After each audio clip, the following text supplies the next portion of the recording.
आप सभी श्रोता मित्रों को हार्दिक नमस्कार। आज मैं सुनाने जा रही हूँ आचार्य चतुरसेन शास्त्री जी द्वारा लिखित एक अत्यंत प्रसिद्ध उपन्यास धर्मपुत्र। धर्म और इंसानी जज्बों के टकराव की कहानी है। तो आइए सुनते हैं उपन्यास धर्मपुत्र। मई के अंतिम दिन दिल्ली जैसे भाड़ में भुनी जा रही थी। पंखा आग के थपेड़े मार रहा था। डॉक्टर अमृत राय ने अपने अंतिम रोगी को बेबाक किया और कुर्सी छोड़ी, परंतु इसी समय एक कार डिस्पेंसरी के सामने आकर रुकी।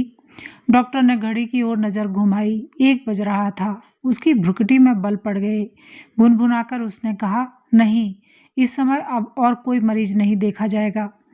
परंतु उसने देखा एक भद्र बूढ़ा मुसलमान कार से उतरकर हाथ की कीमती छड़ी के सहारे धीरे धीरे डिस्पेंसरी की सीढ़ियों पर चढ़ रहा है। कार निहायत कीमती और नई थी। वृद्ध की आयु 80 के ऊपर होगी। लंबा छरहरा और कभी सुंदर कमनीय शरीर सूखकर झुर्रियों से भर गया था। कमर झुक गई थी और अब जैसे वृद्ध की दोनों टांगें उसके शरीर के भार को उठाने में असमर्थ हो रही थीं।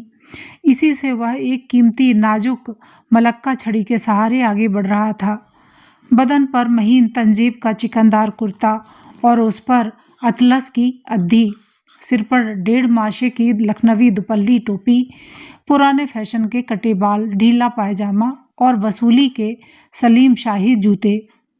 वृद्ध का उज्ज्वल गौर वर्ण उसकी बगुले के पर जैसी सफ़ेद दाढ़ी मूछों से स्पर्धा कर रहा था।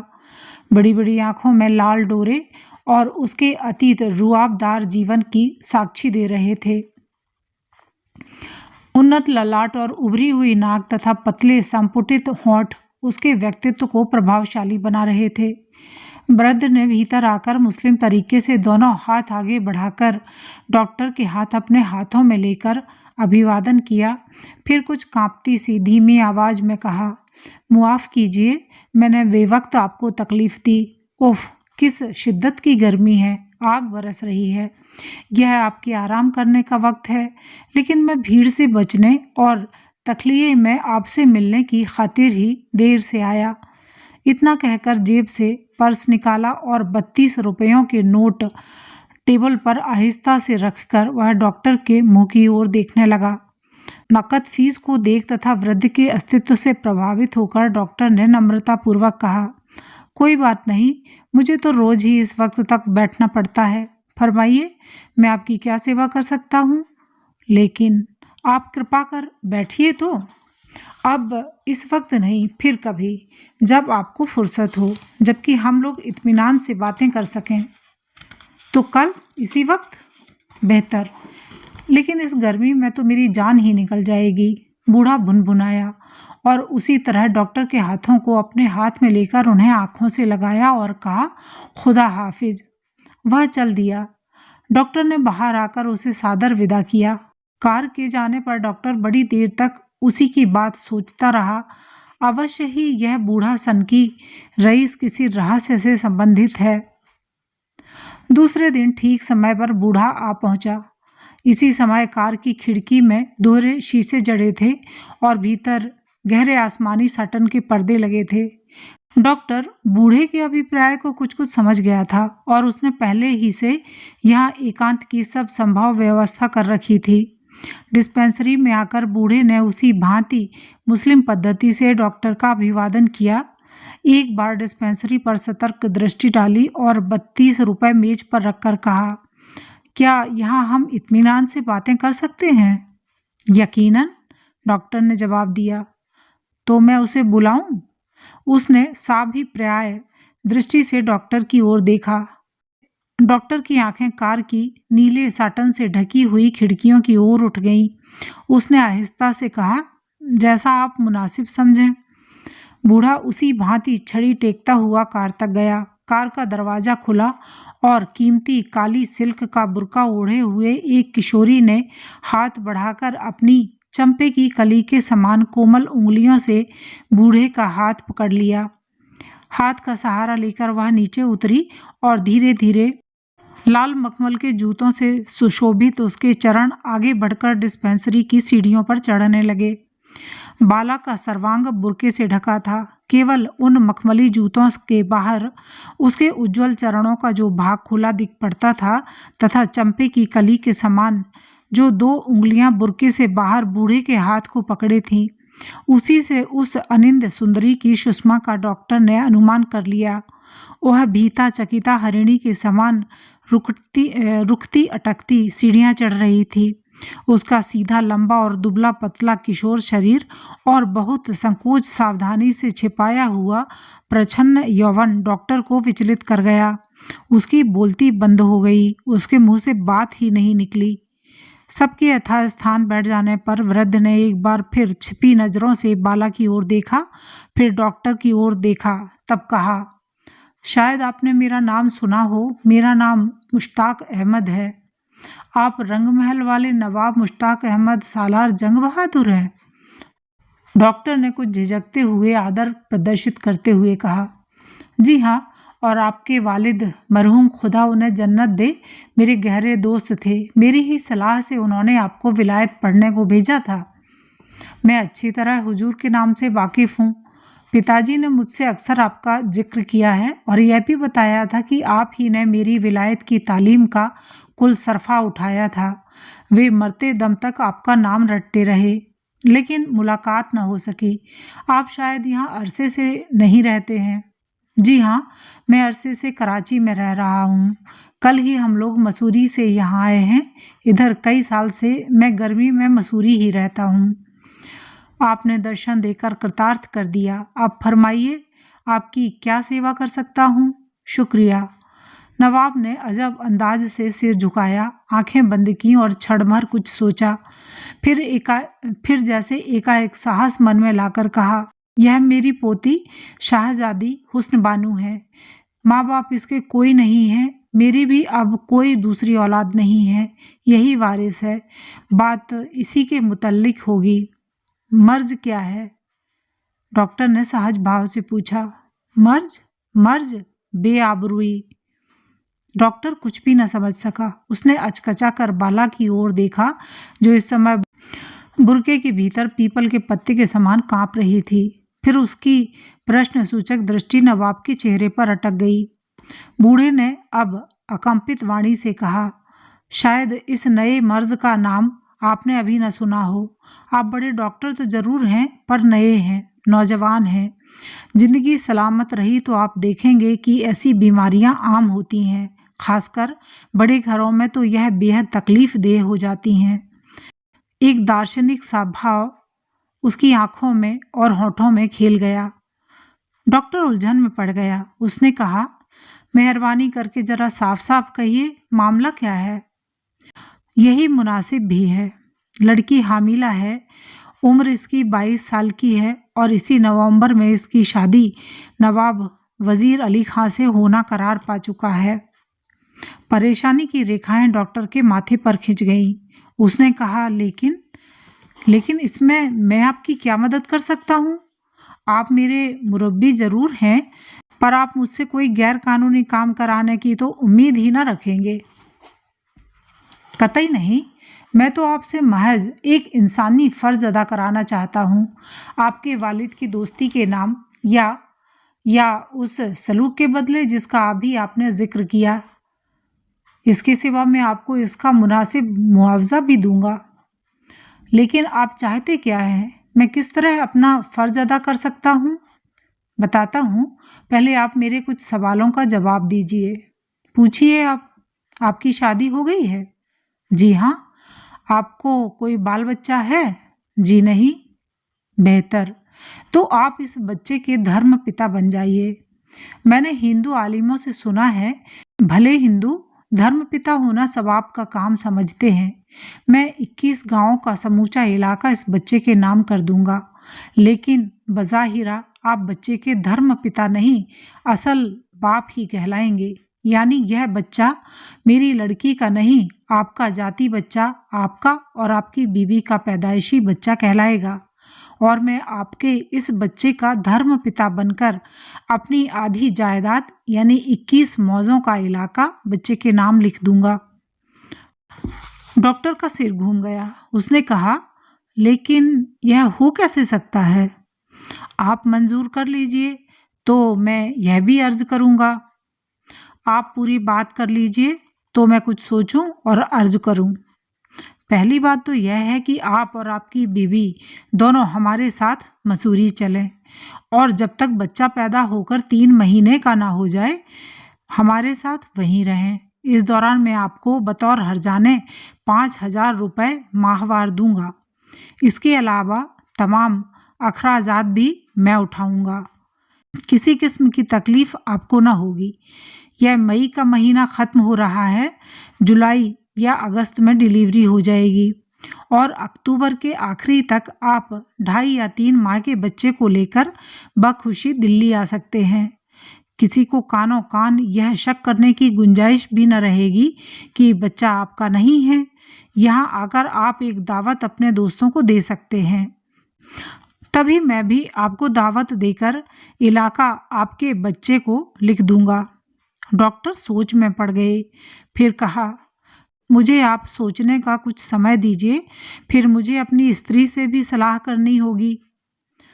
सोचने विचारने का मौका मैं आपको नहीं दूंगा और आपकी बीवी से इस मामले में मैं ही बात करूंगा और अगर मेरी यह आरजू नहीं मानेंगे तो मैं समझ लूंगा कि मेरे और आपके वालिद के बीच 50 साल तक जो भाईचारा रहा उसकी कीमत आप, जो कि बहुत शरीफ और आमिल हैं, कानी कौड़ी के बराबर भी नहीं समझते। बूढ़ा नवाब तैश में आकर खड़ा हो गया। फिर उसने कहा, और कुछ मिनट आपके बर्बाद होंगे।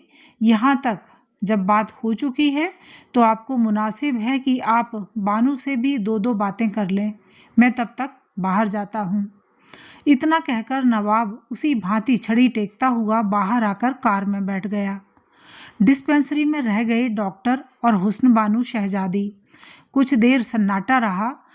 इसके बाद हुस्न बानू ने कहा, ज़रा तकलीफ उठाकर डिस्पेंसरी का दरवाज़ा भीतर से बंद कर लीजिए। बेआबरूई का मर्ज है डॉक्टर, से पर्दा फजूल है। मगर दीगर वीणा की झंकार के समान कुछ कोप के से ये स्वर डॉक्टर की चेतना को आहत सा कर गए। डॉक्टर ने उठकर द्वार बंद कर लिया। दरवाज़ा बंद करके जब वह लौटा तो उसकी आंखें चौंधिया गईं। हुस्न बानू ने अपना बुर्का उतार कर रख दिया था। स्लेटी रंग की न्यूकट जारजट की साड़ी में छन कर उसका धवल कुंदकली के समान नवल रूप आलोक बिखेर रहा था। आंखें उसकी रोते रोते सूजकर फूल गई थीं। वे लाल चोट हो रही थीं। फिर उनमें व्यक्त क्रुद्ध सिंगनी के समान तीखी दृष्टि डॉक्टर पर केंद्रित थी। हीरे के समूचे टुकड़े से जैसे उसका मुख चंद्र निर्मित हुआ था। वह उज्ज्वल गौर वर्ण और सुडौल शरीर ऐसा था जैसे डॉक्टर ने अपने जीवन में आज तक नहीं देखा था। उस रूप में माधुर्य के साथ ही एक तेज गौरव और प्रताप व्यक्त हो रहा था, जिससे अभिभूत होकर डॉक्टर की वाणी जड़ हो गई। उसके मुंह से बोली न निकली। उस तेज को जैसे न सहकर उसकी आंखें नीचे को झुक गईं। बानू ने बात शुरू की। उसने कहा, आपने इनकार तो किया नहीं, सिर्फ सोचने का वक्त मांगा है। उम्मीद है सौदा पट जाएगा। सौदा तो बड़े अब्बा ने कर ही लिया है, लेकिन मैं कुछ अखलाकी सवाल आपसे करूंगी। फरमाइए। मेरा यह काम, जिसकी वजह से मैं इस जिल्लत में फंस गई हूँ, आप कैसा समझते हैं? मैं समझता हूँ आपके साथ धोखा और विश्वासघात हुआ है। जी नहीं, मैं कोई अनपढ़ बेवकूफ़ और दहकानी बेसमझ लड़की नहीं हूँ। कैम्ब्रिज यूनिवर्सिटी की ग्रेजुएट हूँ और इसी साल मैंने मनोविज्ञान में एमए की डिग्री ली है। तब तो कहती हूँ, मैंने अपने पसंद का जीवन साथी चुना और इत्मीनान से अपने आप को उसे सौंप दिया। लेकिन बड़े अब्बा को यह पसंद नहीं हुआ, क्योंकि जिसे मैंने अपने को सौंपा वह महज एक प्रोफेसर है, नवाब नहीं है, नवाब ज़्यादा भी नहीं है। उसकी कोई खानदानी हिस्ट्री भी नहीं है। बड़े अब्बा की बहुत भारी स्टेट है। वे चाहते तो उन्हीं को सब स्टेट देकर नवाब बना सकते थे, मगर उन्होंने आपको आधी जायदाद देना कबूल किया, पर उन्हें नहीं। वे नवाब वजीर अली खां बहादुर से मेरी शादी कर रहे हैं, जिनकी 3 बीबियां पहले से मौजूद हैं और जिनकी सूरत ठीक गेंडे के जैसी है। उम्र भी माशाअल्लाह 50 के ऊपर होगी। आप क्या है शादी पसंद नहीं करती? कैसे कर सकती हूँ, जबकि मैं अपने आप को किसी को दे चुकी। फिर कहीं कुछ तुक भी तो हो। तो फिर आप इनकार कर दीजिए। आप बालिग हैं और उन्हीं से शादी कीजिए जिन्हें आपने अपना शौहर चुना है। मुझे कोई कानूनी दिक्कत नहीं है, उन्होंने भी यही कहा था, मगर मैं ऐसा नहीं कर सकती। क्यों नहीं कर सकती? इसलिए कि बड़े अब्बा ने मुझे बचपन से अपना प्यार दिया है। जब अब्बा न रहे तो मुझे गोद में लेकर वे यही कहकर दिल की आग बुझाते रहे कि तू उसी का नूर है। बड़े अब्बा बड़े शानदार आदमी हैं, बड़े हौसलेमंद हैं, बड़े दिलवाले हैं। वे अपनी नवाबी शान को नहीं छोड़ सकते। खानदानी इज्जत का ख्याल भी उन्हें बहुत है। इसी से उन्होंने मेरे इस मुकाम को नापसंद किया और मेरी शादी नवाब वजीर अली खां बहादुर से तय कर दी। तब मेरा फ़र्ज है कि उनकी बात पर हर्फ ना लगाऊं। मेरी ज़रा सी ज़िंदगी तबाह हो जाए तो परवाह नहीं, लेकिन मैं उनकी मर्ज़ी के खिलाफ कुछ नहीं कर सकती। लेकिन इस तरह शादी करना तो सरासर एक दूसरे को धोखा देना है। क्या आप नवाब वजीर अली खां बहादुर पर यह राज जाहिर कर देंगी? नहीं कर सकती। और वह प्रोफेसर? नहीं करेंगे। लेकिन बड़े नवाब आपके आराम और तकलीफ का कुछ ख्याल ही नहीं करेंगे। वे अगर आपकी शादी प्रोफेसर साहब से कर दें तो कोई झगड़ा झंझट ही नहीं है। ये सब बातें तो हो चुकी। घर में न कोई दूसरी औरत है न मर्द, सिर्फ मैं और बड़े अब्बा हैं। वे अपनी खानदानी इज्जत के बाद मुझी को प्यार करते हैं और मैं अपने से ज़्यादा उन्हें प्यार करती हूँ। इसी से मैंने जब मुंह खोलकर अपनी दिक्कत उनके सामने पेश की तो वे गुस्सा नहीं हुए। उन्होंने कहा, तब तो बानू तेरी शादी प्रोफेसर से ही होनी चाहिए। मेरी बात जाए तो जाए, लेकिन मैंने यह मंजूर नहीं किया और कहा, यह नहीं होगा बड़े अब्बा, आपकी बात और खानदानी इज्जत पहले है।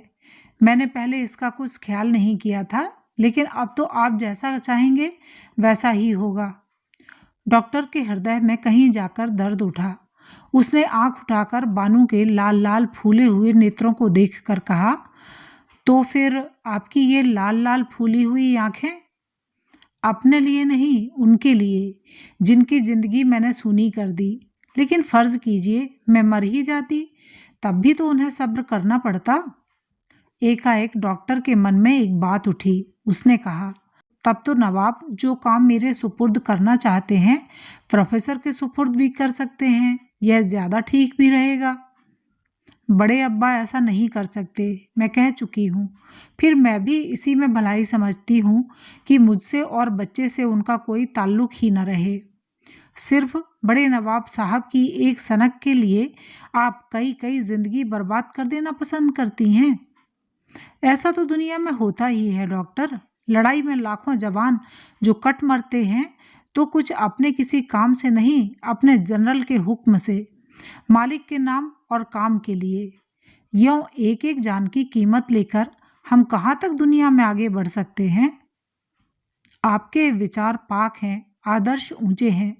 मैं उन्हें पसंद भले ही न करूं, लेकिन मैं आपकी इज्जत के लिए आप जैसा कहेंगी करने को राजी हूं। लेकिन आपकी बीवी? वह तो नवाब साहब ने अपने जिम्मे ली है। शुक्रिया, मेरी अपनी एक आरजू है। फरमाइए। मेरे बच्चे को, चाहे वह लड़का हो या लड़की, कभी भी उसकी माँ का नाम न बताइए, न बाप का।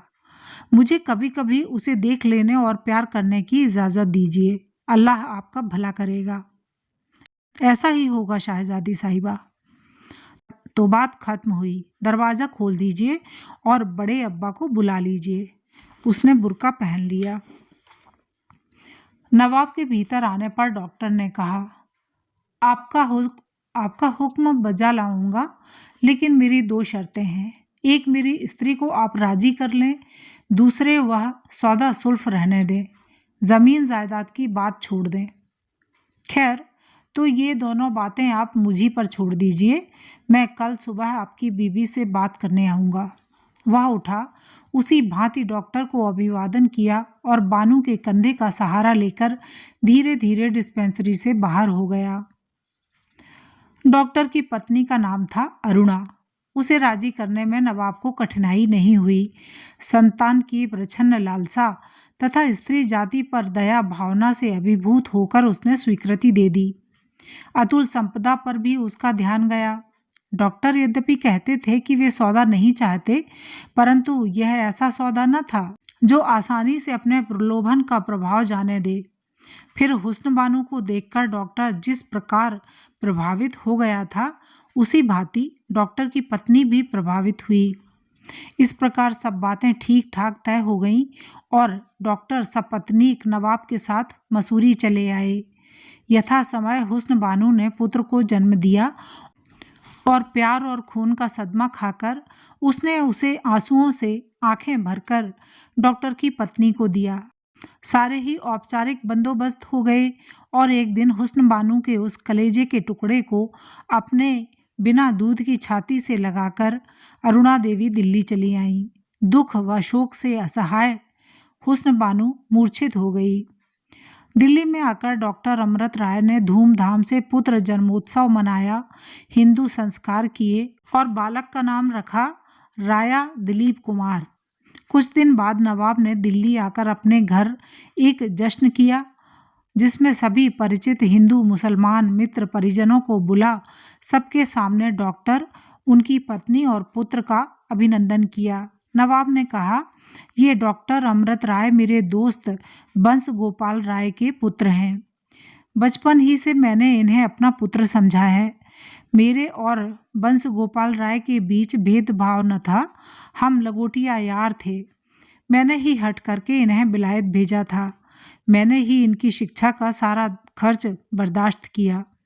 अब जब डॉक्टर अमृत राय को पुत्र लाभ हुआ है और इस खुशी में शामिल होने के लिए बंस गोपाल जिंदा नहीं रहे, मैं उनकी जगह उनके हिस्से की खुशी जाहिर करता हूँ और मेरी यह खुशी सिर्फ ऊपरी ही नहीं है, दिली है। इसका अभी मैं एक सबूत आपको दूंगा। बंस गोपाल जिंदा होते तो वे भी यही करते। इतना कहकर नवाब क्षण भर को रुके। एक नज़र उन्होंने उपस्थित लोगों पर डाली, शायद अपने खिसकते हुए हृदय को बल दिया। हुस्न बानो की स्मृति पर पर्दा डाला, आंखों के उमड़ते आंसुओं को भीतर ही जज्ब किया और आवाज की कंपकपी को संभाला। फिर धीर स्थिर स्वर में कहा, आप सब जानते हैं मेरी कोई औलाद नहीं। मेरी पोती हुस्न बानो ही एक मेरा सहारा है। आज हुस्न बानो के बाप छोटे नवाब जिंदा होते तो वे भी अमृत राय के बराबर ही होते, मगर खुदा ने उन्हें अपनी खिदमत में ले लिया। शुक्र है उसका। आप देखते हैं मैं सुबह का चिराग हूँ। मेरा दिल प्यार से भरपूर है। जिंदगी भर मैंने अपने फर्ज को अव्वल दर्जा दिया है, आज भी मेरा वही ख्याल है। दुनिया के सामने दोस्ती की मिसाल पेश करने का इरादा नहीं रखता, ना हिंदू मुस्लिम भाईचारे का कोई दिखावा कर रहा हूँ। मैं तो सिर्फ अपने दिली प्यार, जज्बे और फर्ज को देख रहा हूँ। और मैं आज अपनी तमाम जायदाद के 2 हिस्से करता हूँ। आधी जायदाद मैं अपनी पोती शाहजादी हुस्न बानो को देता हूँ और आधी दोस्त के लड़के इस नन्हे फरिश्ते को। आप आमीन कहिए। लोग सकते की हालत में आ गए। इतना बड़ा दान, दोस्ती का इतना बड़ा पुरस्कार उन्होंने सुना भी न था। नवाब ने कांपते हाथों से दान पत्र जेब से निकालकर हुस्न बानो की ओर देखा, जो वहां स्त्रियों के बीच बैठी थी। नवाब की आवाज कांपी, मगर उन्होंने कहा, बेटी हुस्न, खड़ी हो जाओ और दुनिया के एक पाक काम को अंजाम देने में अपने इस बूढ़े अब्बा की मदद करो। यह कवाला लो और अपने मुबारक हाथों से उस नन्हे फरिश्ते के हाथ में दे दो। सैकड़ों आंखें उसी ओर उठ गईं। हुस्न बानो उठी और उसने अकंपित हाथों से कवाला लेकर अरुणा देवी की गोद में लेटे हुए बालक के हाथों में दे दिया, परंतु इसके बाद ही उसके पैर लड़खड़ा गए। बूढ़े नवाब ने भांपकर उसे संभाला। वे उसे भीतर ले गए। भीतर जाते ही हुस्न बानो मूर्छित होकर धरती पर गिर गई। पर किसी ने भी इस मर्म पीड़िता वाणविद्या हरिणी की वेदना को नहीं जाना। बाहर शहनाई बज रही थी। डॉक्टर पर मुबारकवादियों की वर्षा हो रही थी। हर्षोन्माद में लोग भांति भांति की बातें कह रहे थे। कोई आश्चर्य मुद्रा से कपार पर आंखें चढ़ाकर कह रहे थे, अभूतपूर्व है, अद्भुत, ऐसी दोस्ती का निभाव, ऐसा त्याग, ऐसा दान देखा नहीं, सुना भी नहीं।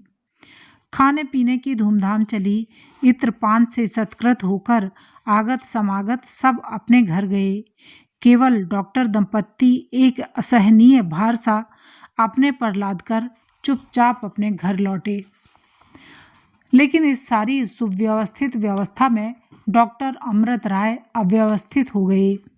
हुस्न बानो के प्रति गहरी आसक्ति ने उन्हें अभिभूत कर लिया। डॉक्टर अमृत राय एक चरित्रवान, बुद्धिमान और जिम्मेदार आदमी थे। मर्यादा का उन्हें बहुत ज्ञान था। पत्नी अरुणा के प्रति उनमें गहरी आत्मीयता थी। इस घटना से प्रथम दोनों पति पत्नी एक प्राण दो शरीर रहते थे। अरुणा को छोड़कर कोई दूसरी स्त्री भी संसार में है, यह उन्होंने कभी जाना भी न था। परंतु इस असाधारण संयोग में एक विशिष्ट भावना के वातावरण के भंवरजाल में फंसकर तथा हुस्न बानो के असाधारण रूप, माधुर्य, सुषमा, तेज और निष्ठा से वे जैसे एक बारगी ही अपना आपा खो बैठे। उन्होंने बहुत समय तक मन की पीड़ा को बहलाया। जब पीड़ा असह्य हुई और उसका असर उनके शरीर और चेष्टाओं पर पड़ने लगा तो वे असंयत हो गए। कभी एक आह और कभी गहरी निश्वास निकल जाती। हंसी उनकी विद्रूप और निष्प्राण हो गई। दृष्टि सूनी, प्राण व्याकुल और मन हाहाकार से भर गया। डॉक्टर का यह भाव परिवर्तन देखा औरों ने भी, पर सबसे अधिक देखा हुस्न बानो ने और उसके बाद अरुणा ने। परंतु समझा दोनों ने भिन्न भिन्न रूपों में। अरुणा को संदेह हुआ कि कोई शरीर व्याधि है। उसने बहुत बार पूछा और डॉक्टर ने वैसी ही निष्प्रभ हंसी में उसे टाल दिया। परंतु वे महामेघाविनी हुस्न बानो को भुलावे में न रख सके और एक दिन दोनों में खुलकर बातें हुई। हुस्न बानो ने कहा, भाईजान, क्या आप मेरे इस तरह पुकारने पर नाराज होंगे? जी नहीं, डॉक्टर ने घबराकर कहा। तो फिर सिर्फ नहीं कहिए, जी नहीं नहीं।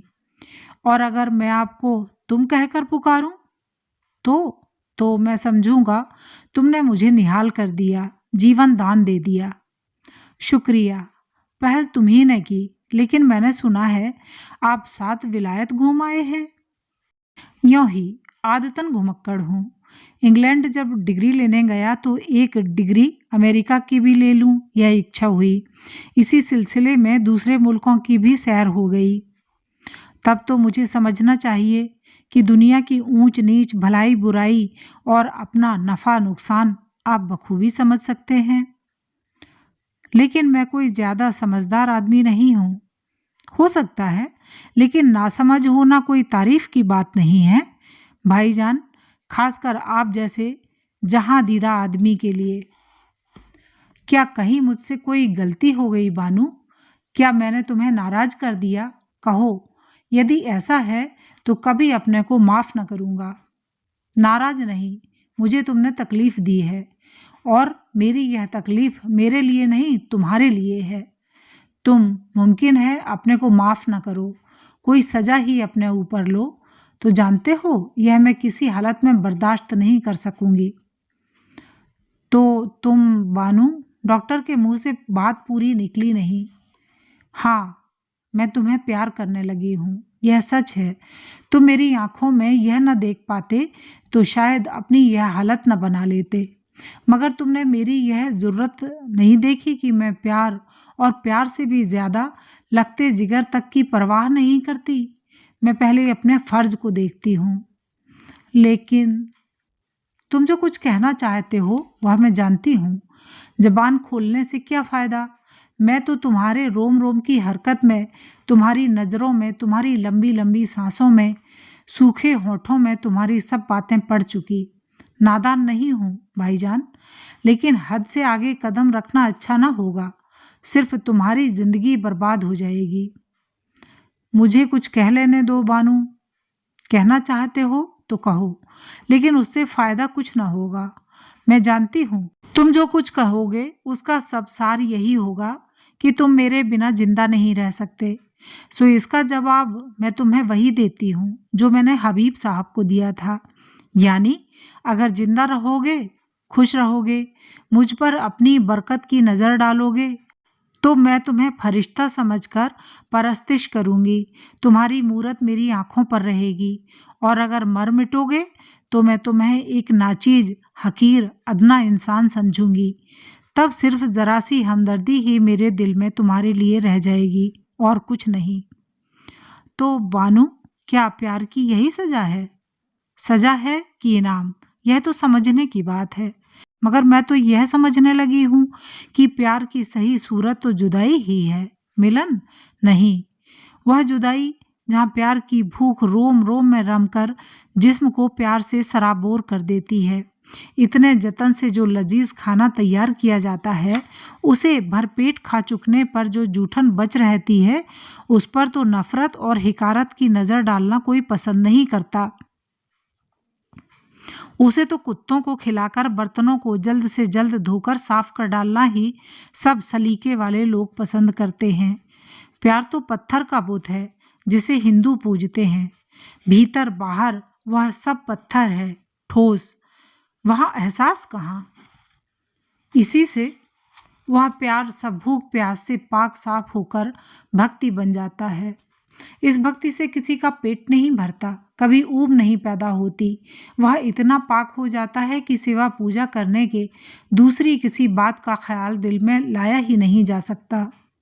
डॉक्टर की आंखों से झरझर आंसू झरने लगे। उसने कहा, मानता हूँ बानू, मैं एक कमज़ोर आदमी हूँ और तुम बेशक इंसान से परे कोई शय हो, फिर भी मैं शायद बर्बाद हो चुका, दुनिया के किसी काम का न रहा।